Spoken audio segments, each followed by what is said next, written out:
मैं सिर्फ सेवा करने के लिए आया हूँ। पैसे का शौक होता तो मैं फौज में ही रहता।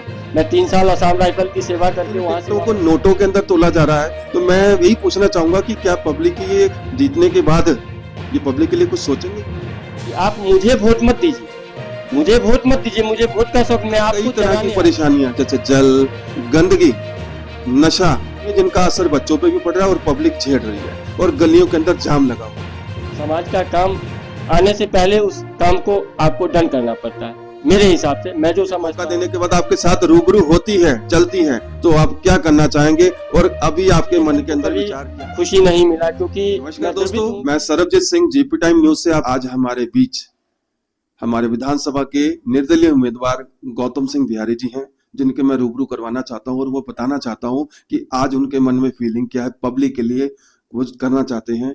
तो हमारे साथ हैं गौतम सिंह बिहारी जी। नमस्कार सरबजीत सिंह। नमस्कार गौतम जी, बहुत आज अच्छा लगा और हमें कुछ पूछने का पब्लिक हित के लिए हमें मौका मिला। मैं सबसे पहला क्वेश्चन यही पूछना चाहूंगा कि आप यहाँ से आज तीसरी बार निर्दलीय उम्मीदवार के लिए मतलब खड़े हो रहे हैं, तो मैं मन में फीलिंग पूछना चाहूंगा कि पब्लिक के लिए विचार आपके मन में क्या है, जो आज कितनी दुर्दशा सागरपुर से लेकर और भी गलियों में, चौराहों पे और रोड पे दिख रही है। सरबजीत जी, बहुत बहुत धन्यवाद जीपी टाइम्स को कि जिन्होंने मुझे अपने सवालों के लिए बुलाए, इसके लिए धन्यवाद आपका। देखिए सरबजीत जी, विधानसभा लड़ने का ख्वाब तो मेरे मन में बहुत पहले आ गया था और द्वारका विधानसभा में 2003 से ही मैं चर्चा, जब नसीरपुर विधानसभा थी तब से मैं चर्चा करते हुए सभी लोगों के बीच में आए हैं, जिसमें 2-4 नाम मैं बता सकता हूं। जिसमें हमारे एक जग्गू यादव जी थे, उनके बीच में 2003 में बोला था। पन्नालाल जी थे, सतपाल जी थे, प्रकाश झा जी थे, विकास झा जी थे। ऐसे सैकड़ों ऐसे व्यक्ति हैं जिनके सामने मैं 2003 से ही बोलता आ रहा हूँ कि मैं नसीरपुर विधानसभा से एक बार विधानसभा जरूर लड़ूंगा। तो द्वारका विधानसभा 2015 में मैं यह वादा पूरा इस जनता से कर चुका हूं। मैं 2015 चुनाव लड़ लिया, लेकिन 2015 के बाद मेरे मन में कहीं ना कहीं ये बात आई कि तमाम विधायक जो उस समय तक जो विधायक बने थे, उनका काम देखकर मेरे मन को कभी खुशी नहीं मिला, क्योंकि मैं द्रवित हूँ कि जब समाज का आप काम करने के लिए, आप एक समाज सेवक के तौर पे समाज का नेतृत्व करने के लिए आए हो, तो आपका काम समाज के प्रति एकदम बिल्कुल जुझारू होना चाहिए। समाज का काम आने से पहले उस काम को आपको डन करना पड़ता है। मेरे हिसाब से मैं जो समझता हूँ कि जब घर से लोग निकले तो उनको स्वच्छ सड़क मिले, अच्छा सड़क मिले, उनके बच्चों को एक अच्छा स्कूल मिले कि शिक्षा अच्छा बेहतर मिल सके, अच्छा स्वास्थ्य व्यवस्था हो विधानसभा में कि लोगों को मतलब कहीं दूर भागना न पड़े। और मेरे क्षेत्र में ये स्थिति है, अपने क्षेत्र में, कि मैं 22 सालों से इस क्षेत्र को देख रहा हूँ कि आज भी यहाँ के बच्चे पढ़ने के लिए दूसरे विधानसभा में जाना पड़ता है। जनकपुरी विधानसभा में पढ़ने के लिए आधा विद्यार्थियों, 50% विद्यार्थियों को जाना पड़ता है। स्वास्थ्य की बात कीजिएगा तो स्वास्थ्य के लिए लोगों को द्वारका विधानसभा में कोई उस तरह का फैसिलिटी ही नहीं है कि कोई बड़ा बीमारी हो, कोई अचानक तबीयत खराब हो जाए तो लोगों का इलाज हो सके। इसके लिए लोगों को दीनदयाल जाना पड़ता है, लोगों को एम्स जाना पड़ता है, लोगों को ब्राह्मण और लोहिया हॉस्पिटल जाना पड़ता है, दूर दराज निकलना पड़ता है। यहाँ उस तरह की सुविधाएं नहीं। एक गौतम जी, मैं आपसे बात पूछना चाहूंगा कि आज यहाँ जनता कई तरह की परेशानियां, जैसे जल, पानी पीने का हो गया, और दूसरा गंदगी, नशा, और दूसरा ऐसी कई परेशानियां जिनका असर बच्चों पे भी पड़ रहा है और पब्लिक झेल रही है और गलियों के अंदर जाम लगा हुआ है और कोई सरकारी विभाग देख के नहीं, लेकिन जिन्हें जिम्मेदारियां दी थी वो देख के अनदेखा कर रहे हैं। इस बारे में आपके क्या विचार है? देखिए, पब्लिक को अगर सरकार से सेवा चाहिए, सरकार से अगर फायदा चाहिए, तो पब्लिक को भी जागना पड़ेगा। जो समाज है उन्हें जागना पड़ेगा। मैं 2015 से लगातार, वैसे तो 2003 से जगा रहा हूँ, लेकिन मैदान में उतर के मैं 2015 से कोशिश कर रहा हूँ कि यहाँ की जनता जो है वो जगे। आज भी जनता, जो इंसान काम करना चाह रहा है कुछ समाज के लिए, जो कैंडिडेट आपके बीच घूम के ये बता रहा है कि हमारे पास देने के लिए अभी कुछ नहीं, जब तक आप मेरे लिए निस्वार्थ आगे आप नहीं आइएगा तब तक आपको निस्वार्थ सेवा कैसे मिलेगी।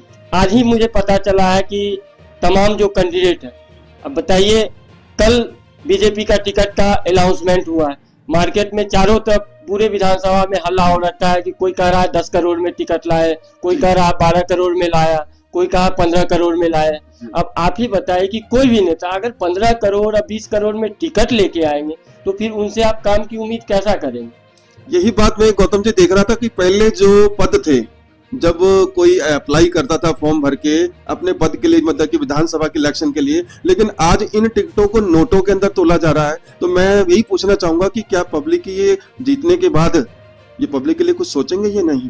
देखिए, पब्लिक से तो हम हाथ जोड़कर अपील कर रहे हैं, सभी लोगों से अपील कर रहे हैं कि आप मुझे वोट मत दीजिए, मुझे वोट मत दीजिए, मुझे वोट का शौक, मैं आपको जगाने आया हूँ। अगर आपको लग रहा है कि मैं आपके लिए सेवा कर सकता हूँ, क्योंकि मैं निरंतर समाज में बना हुआ हूँ, अगर आपको लगता है कि मैं आपके योग्य हूँ, आपका काम कर सकता हूँ, आप निस्वार्थ बनकर आगे आइए।